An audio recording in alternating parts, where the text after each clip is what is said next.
Le tribunal criminel.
Ministère public contre M. C.C. Raphaël Avar, M. Marcel Guilawogui, venez au fur et à mesure.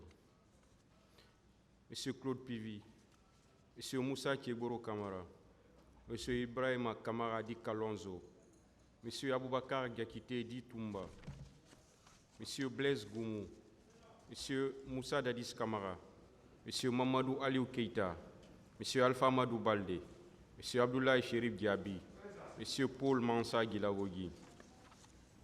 Les partis civils sont M. Ouri Bailoba et plusieurs autres. La Fédération internationale des ligues de droits de l'homme, FIDH, asseyez-vous. L'Organisation guinéenne de défense des droits de l'homme et du citoyen, OGDH. L'Association des parents victimes et amis du 28 septembre 2009, AVIPA.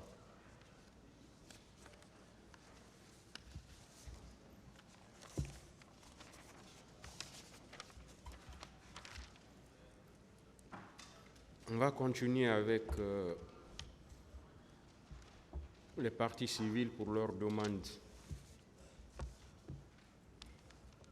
Maître Aboubakar Sidiki Kamara.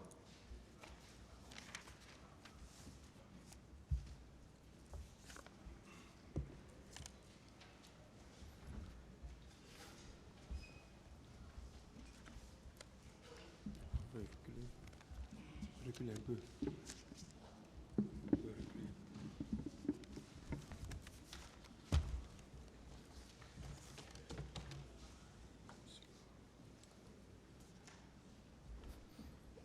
Merci, Monsieur le Président. Merci, Messieurs les assesseurs. Je vous remercie de m'avoir donné la parole pour me permettre de plaider cette affaire dans l'intérêt de nos clients, les parties civiles, victimes des événements du 28 septembre 2009. Merci, Monsieur le Président, pour avoir conduit ce débat durant ces 19 mois sans relâche. Merci à Messieurs les assesseurs. Monsieur le Président, si mes souvenirs sont bons, exacts, depuis 19 mois et 136 jours d'audience, vous êtes en train de conduire un procès historique. Un procès qui restera gravé dans l'histoire de la Guinée, de l'Afrique et de l'humanité tout entière. Je ne saurais commencer mes propos sans remercier les médias. Pour ça, Monsieur le Président, je vous remercie, vous et vos assesseurs, d'avoir autorisé la médiatisation de ce procès. Cette médiatisation a permis à toute la Guinée, à toute l'Afrique et au monde entier de suivre ce procès. Surtout, nous avons des clients, des victimes, Monsieur le Président, qui n'ont pas pu faire le déplacement pour venir assister à ce procès. Je remercie également cet interprète, M. Boubacar Camara. Grâce à lui, nous avons des milliers de victimes qui ne parlent pas français, plusieurs Guinéens qui ne parlent pas français, qui ne comprennent pas français. Grâce à lui, ils ont suivi ce procès avec intérêt. Monsieur le Président, respectés membres du tribunal, les événements du 28 septembre constituent pour nous, les victimes, une page noire de notre histoire, une page noire de la Guinée, de l'histoire de la Guinée, une page noire de l'Afrique, une page noire de l'histoire de l'humanité tout entière. Monsieur le Président, nous avons suivi ici le passage d'une centaine de victimes et de témoins. Les récits étaient pathétiques, entraînant des sentiments de peur et de tristesse. Les événements du 28 septembre, Monsieur le Président, ont causé plusieurs victimes. Plus jamais ça. Plus jamais ça.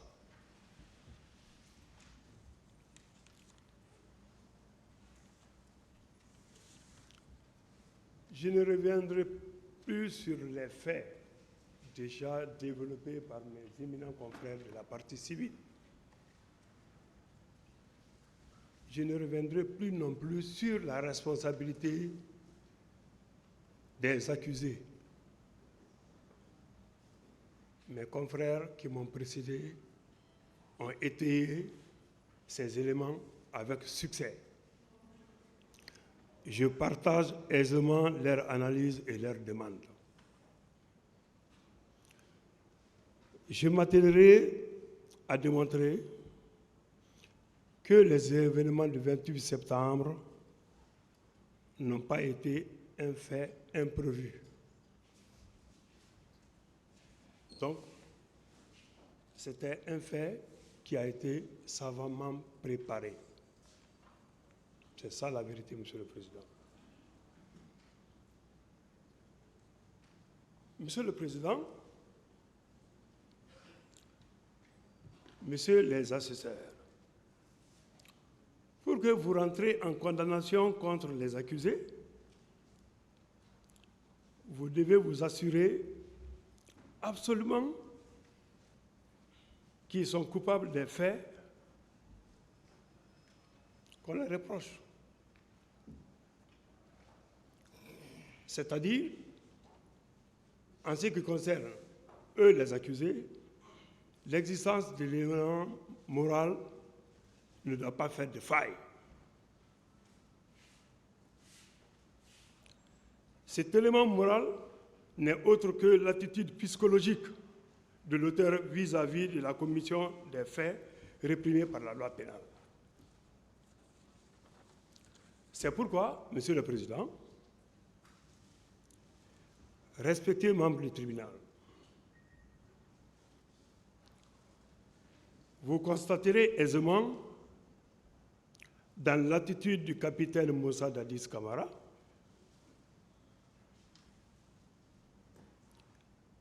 que les événements du 28 septembre ont été mûris, préparés, organisés, orchestrés et entretenus par lui. uniquement par lui. Naturellement, il ne peut pas seul agir. C'est pourquoi il est entouré par ses co-accusés. Le box des accusés, le souhait de la partie civile, c'était d'avoir minimum 200, 300 personnes ici. Mais nous connaissons les conditions dans lesquelles les magistrats que nous saluons ont travaillé.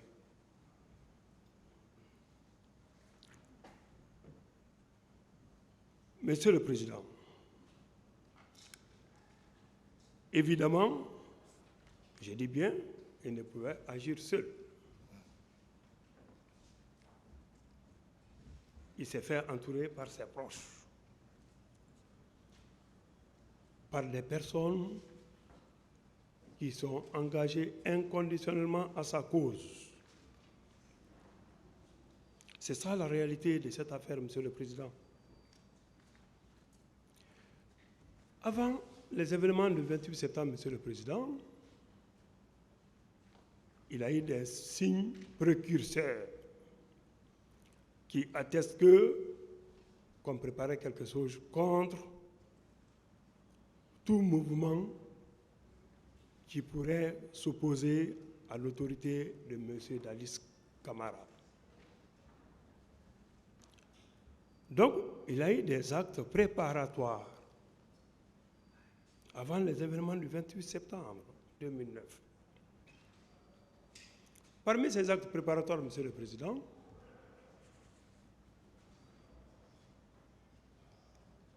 il y a le recrutement qui a été organisé en Guinée forestière par M. Gono Sangaré, l'intendant de la présidence, et M. Joseph Makambo, chargé des opérations de la garde présidentielle.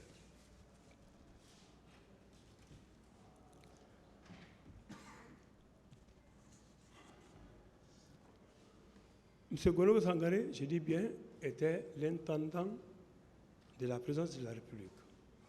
Donc des personnes très proches du président Moussa Dadis. Tous ces deux se rendaient fréquemment en forêt, en Guinée forestière, pour recruter des jeunes gens qu'on a enrôlés dans une sorte de milice. Je dis bien dans une sorte de milice. Ce n'était pas une armée régulière. Nous avons entendu ici, Monsieur le Président, avec intérêt, le passage.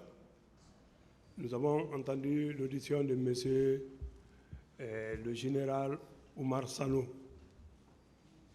qui était le chef d'état-major des armées. Monsieur le Président, il a dit clairement qu'en ce qui concerne le recrutement et la formation des éléments qui étaient à Kalea,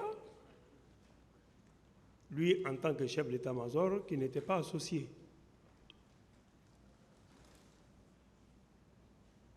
Non seulement il n'était pas associé, il n'a jamais mis pied à Kalea. Monsieur le Président,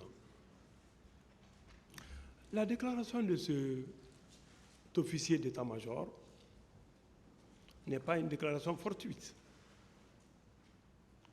Ça démontre qu'on entretenait une milice parallèle. Cette milice parallèle devrait servir au massacre du 28 septembre. C'est ça la vérité, Monsieur le Président. Nous avons suivi également le témoignage de M. Mamadi Soumaro, qui avait été lui-même formé à Kalea et qui est un témoin oculaire de la préparation, des préparatifs des éléments du 28 septembre à partir du camp Kalea.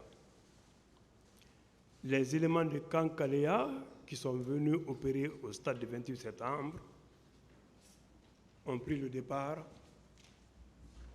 à sa présence. Ce témoignage est éloquent et atteste que les événements du 28 septembre ont été mûris et préparés. Monsieur le Président, vous savez, il y a des faits très anodins, mais qui peuvent attirer l'attention lorsque les événements se produisent après. Monsieur le Président, il y a un autre fait. Le voyage du capitaine Moussa Dadis à l'Abbé. Il a été invité par la jeunesse de l'Abbé, selon ses propres termes. Il s'est rendu à l'Abbé. Il a fait un meeting au stade de l'Abbé le 26 septembre.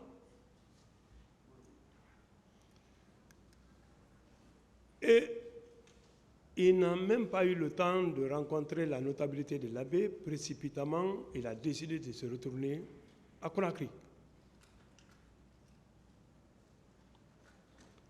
Je disais à l'entame, Monsieur le Président, qu'il y a eu des signes précurseurs.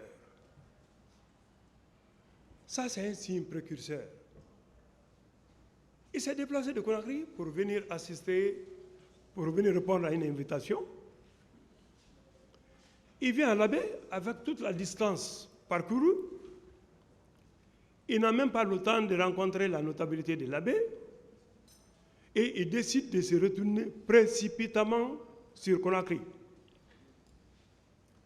Et le 27 septembre, Monsieur le Président, un meeting était programmé à Mamou. Une partie de la délégation était déjà arrivée à Mamou.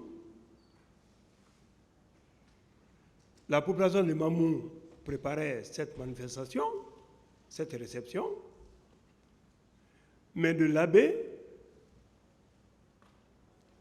il a préféré continuer directement sur Conakry. De l'autre côté, on va dire, mais qu'est-ce que cela a à voir avec la commission de l'infraction? Je disais que la commission de l'infraction peut avoir des signes précurseurs.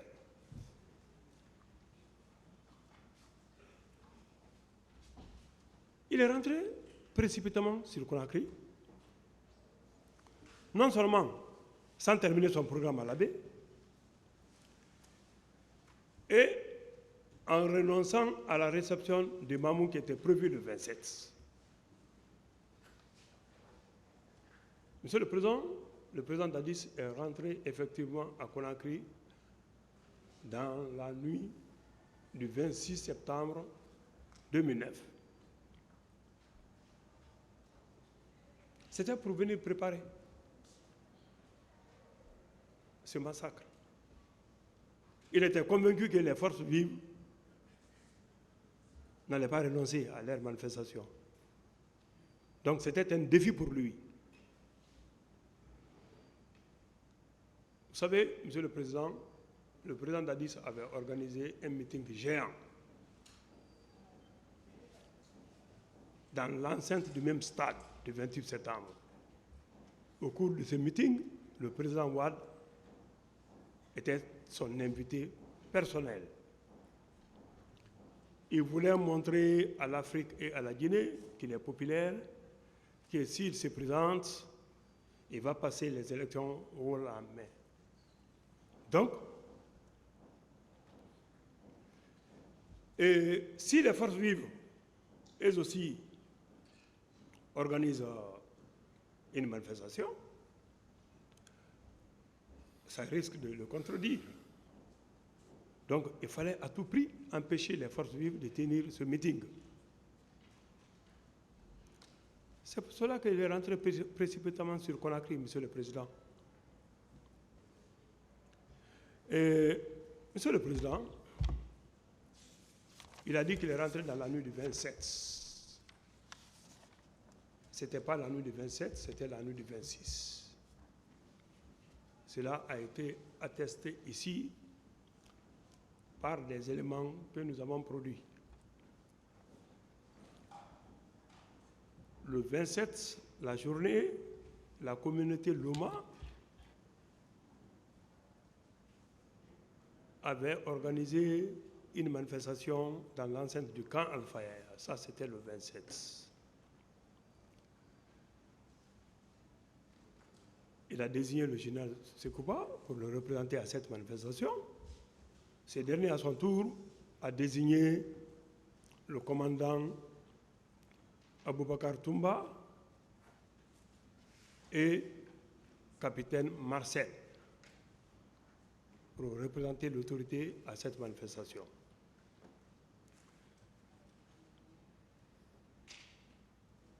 Donc, Monsieur le Président, contrairement à ce que le capitaine Moussa Dadis a dit, qu'il est rentré ici la nuit du 27, il est rentré à Conakry la nuit du 26. Donc la journée du 27 lui a trouvé à Conakry. On se rappelle de la déclaration de C.C. Raphaël, qui avait dit qu'il a pris la permission à son chef pour dire que sa femme est en état de famille, il doit se rendre en famille. Et ça, c'était le 27. Donc, Monsieur le Président, tous ces faits constituent des signes précurseurs pour dire que les événements du 28 septembre étaient préparés minutieusement par le capitaine Moussa Dadis Camara. Il y a un fait qui doit aussi retenir notre attention. Le voyage du général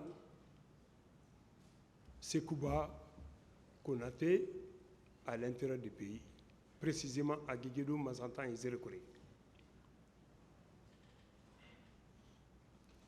Ce voyage, selon notre propre analyse, ce voyage a été préparé par M. Dadis pour éloigner Sekouba de Conakry, le général Sekouba de Conakry. Je me réfère d'une analyse très pertinente de mon confrère Pradel, qui a dit si l'armée n'était pas casernée,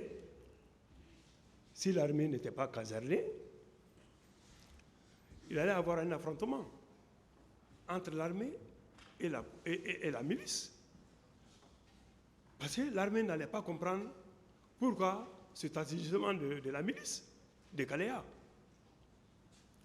Donc, pour empêcher tout ça, on a dit l'armée doit être casernée, personne ne doit sortir dans les camps. Et le chef d'état-major a dit ici clairement qu'il avait pris toutes les dispositions pour ne pas que les militaires sortent des casernes. C'est ça la vérité, Monsieur le Président. Le massacre n'a été perpétré que par la milice et la garde présidentielle. Le chef d'état-major a dit ici clairement qu'il n'avait pas de contrôle sur la garde présidentielle. Ils n'ont pas été associés, l'état-major n'a pas été associé au recrutement de Kaléa.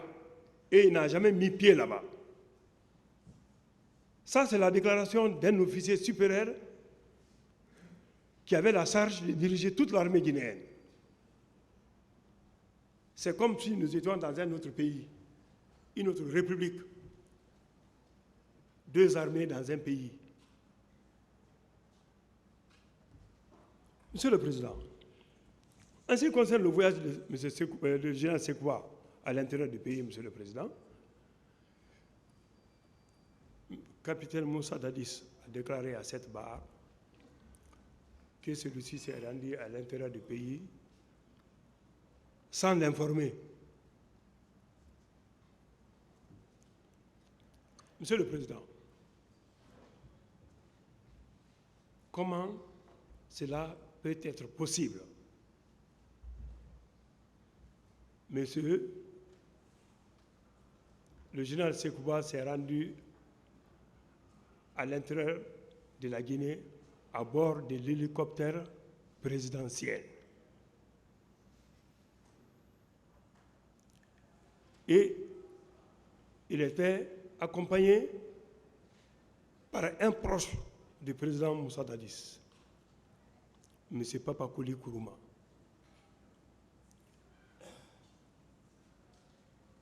Mais,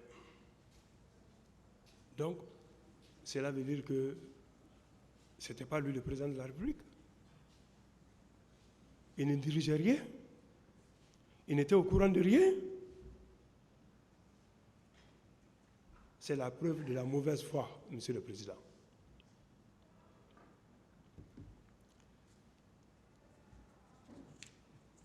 Monsieur le Président, chers assesseurs,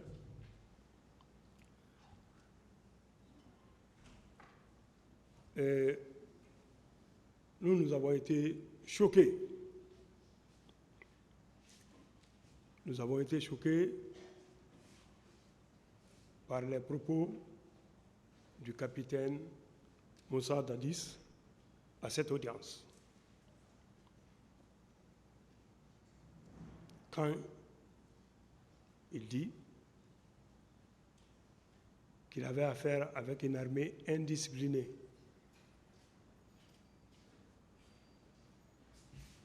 Cela veut dire que la déclaration qu'il a tenue au peuple guinéen le jour de sa prise de pouvoir était une déclaration trompeuse. Il s'est présenté comme l'homme de la situation qui, depuis les années de Lansana Conté, il pouvait tout. Il a fait croire qu'il avait la situation en main. C'est à cause de ça qu'il a été soutenu par l'ensemble de la population guinéenne. La population qui a été massacrée quelques jours, quelques mois plus tard. Monsieur le Président, tous ces indices prouvent que le massacre du 28 septembre ont été minutieusement préparés par M. Capitaine Moussa Dadis. Les conséquences. Ces événements ont causé la mort de plusieurs dizaines de personnes. 157 connus. Des femmes violées à ciel ouvert. C'est affreux.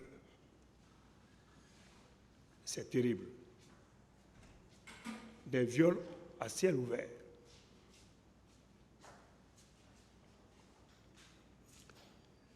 Des milliers de blessés. Le seul crime de ces manifestants, c'était de s'opposer à une dictature en construction. C'était le seul crime qu'ils ont commis.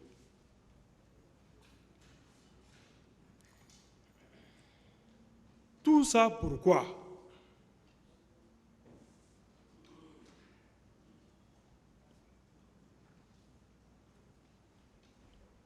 Tout ça pourquoi? Tous ces morts, ces blessés, ces femmes violées. Monsieur le Président, après les événements du 28 septembre, il y a aussi des réactions et inactions de M. Moussa Dadis et ses proches qui démontrent que ces faits ont été sciemment préparés. C'était voulu, c'était bien organisé. Le lendemain du massacre, Monsieur le Président, il a organisé un mini-banquet dans un hôtel de la place. Et à la sortie de cet hôtel, il déclarait au micro des journalistes, je le cite, « Les leaders ont conduit les jeunes à l'abattoir. C'était un affrontement entre les militants des forces vives et les partisans du CNDD. Il disait ça en souriant, Monsieur le Président.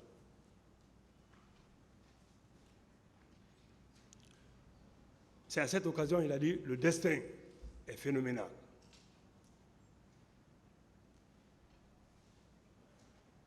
Ça, c'est la réaction d'un président de la République quelques heures après le massacre, comme celui du 28 septembre 2009.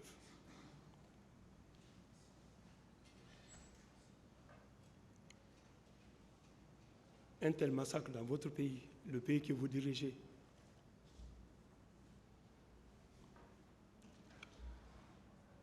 Monsieur le Président, l'un des conseillers de M. Moussa Dadis, en la personne d'Idrissa Chérif, a fait une déclaration. Ce dernier aussi, il a dit clairement que nous avons des arguments pour défendre cette situation. Il y a eu pire ailleurs. On va gérer la situation.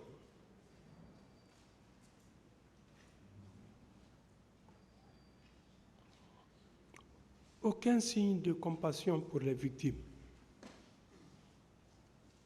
Aucun.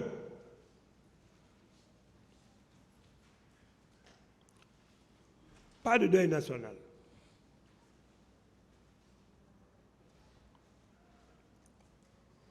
Aucun regret de la part des autorités politiques et militaires. Pas d'arrestation d'un seul présumé auteur.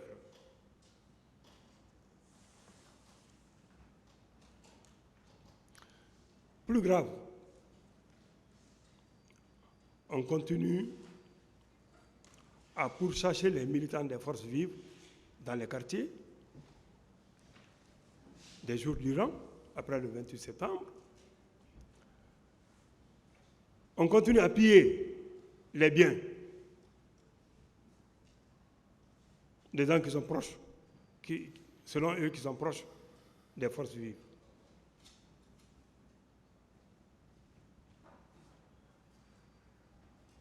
Tout ça pourquoi?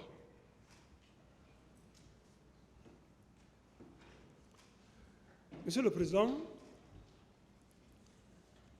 perdre un enfant, perdre un frère,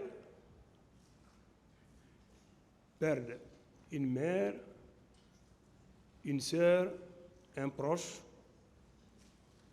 nous savons tous comment c'est douloureux.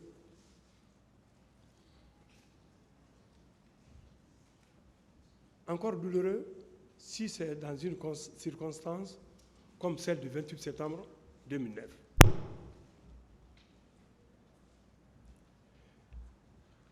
Et plus grave, d'ailleurs, Monsieur le Président, plusieurs corps n'ont pas été retrouvés par les parents.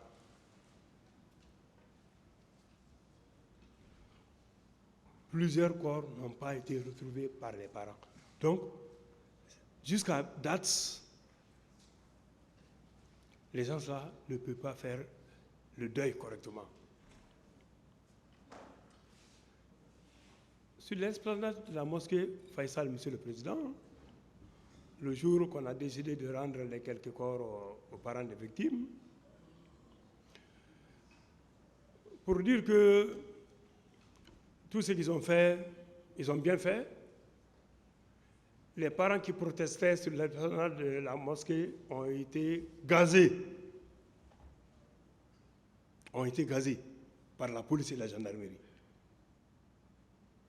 Jusqu'à dans l'enceinte de la mosquée, Monsieur le Président. Pour vous dire à quel niveau cette barbarie était partie. Jusqu'à dans l'enceinte de la mosquée.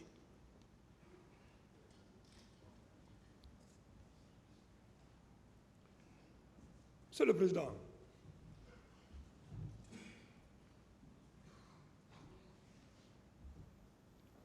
au cours de ces audiences,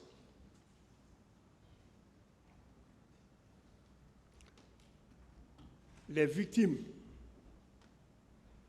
s'attendait au moins à une déclaration de compassion. Tout ce que j'ai raconté jusqu'à maintenant, là, c'était avant les audiences de ces audiences-là. Maintenant, au cours de ces audiences-là, celui qui se disait président de la République, premier responsable, premier magistrat, commandant en chef des forces armées, n'a fait aucune déclaration de compassion à l'endroit des victimes. Ça nous a choqués, Monsieur le Président. Pas de repenti, pas de pardon. Rien de tout ça ne pouvait soulager les victimes, surtout ceux qui ont perdu les parents, des femmes qui ont été violées. Mais au moins, nous sommes entre nous Guinéens quand même. Il a été président de la République, Monsieur le Président. Quoi qu'on dise, il a eu à prendre des actes qui resteront indélébiles dans l'histoire de notre pays.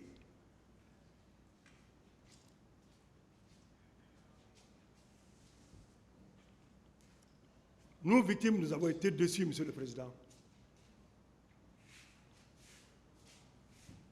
On ne devrait pas s'attendre à cette réaction.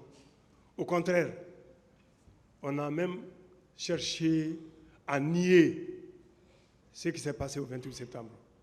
On a banalisé le crime. On a minimisé le nombre de victimes. Même à cette barre, Monsieur le Président, malgré les preuves éloquentes. De la part du premier responsable au moment des faits.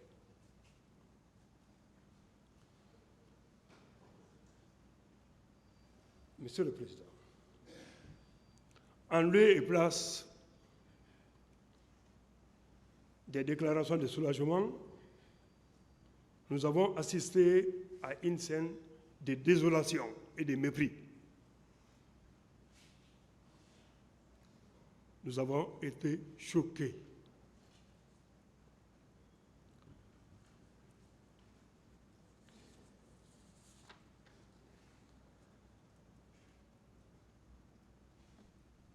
Quand même, c'est lui qui a été président de la République dans ce pays. Monsieur le Président, ce procès ne devrait pas prendre autant de temps et d'argent au peuple de Guinée, alors que les victimes gémissent dans la douleur et dans la souffrance. Pourquoi ça?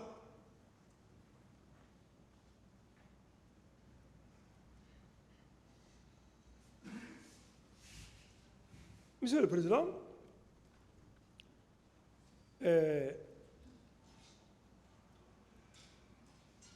après les événements de janvier-mars 1991 en République du Mali, le président Moussa Traoré a été renversé par un coup d'État militaire. Il a été arrêté et jugé en 1993 par la cour d'assises de Bamako. On a un doyen, paix à son âme, Maître Ibrahima Dabo, avocat, qui était l'un des avocats de la partie civile.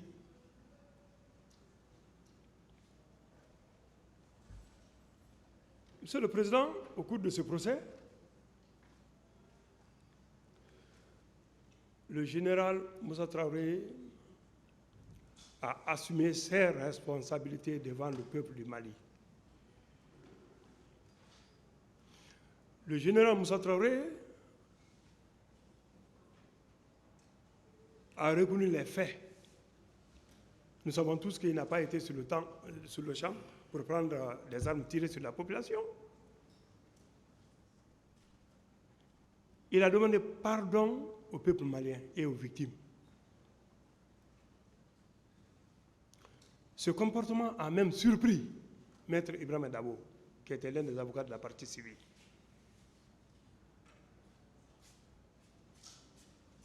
Maître Ibrahima Dabo a ressorti ça dans ses plaidoiries.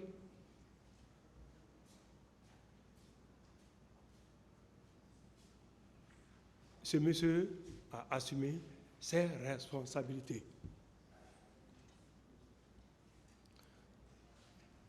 C'est ça, Monsieur le Président. Le général Moussa Traoré a refusé toute confrontation avec ses ministres. Il a refusé toute confrontation avec les officiers de l'armée, de la police et de la gendarmerie. Il a dit que cette confrontation, c'est un signe de faiblesse et de bassesse. Il n'acceptera pas. Et il dit que l'armée a agi à son nom.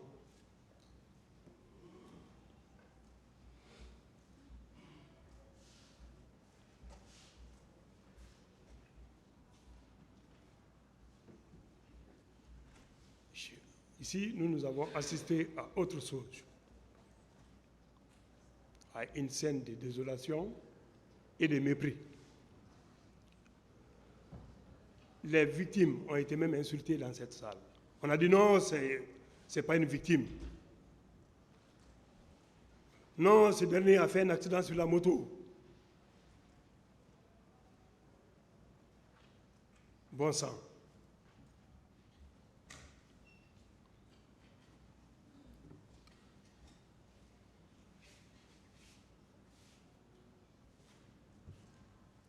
Tout ça, je ne sais pas pourquoi.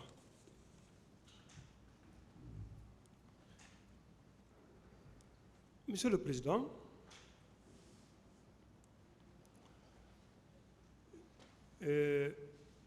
à la fin de ce procès, il y aura 3 verdicts. Votre verdict,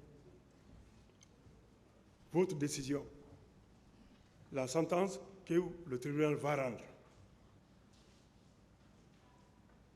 Il y aura le verdict du peuple guinéen, de toute l'Afrique et du monde entier.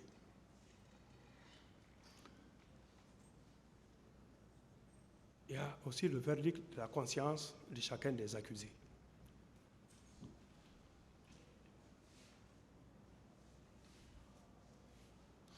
Je laisse librement à ces accusés de choisir entre les 3 verdicts quel sera le meilleur pour lui, pour eux.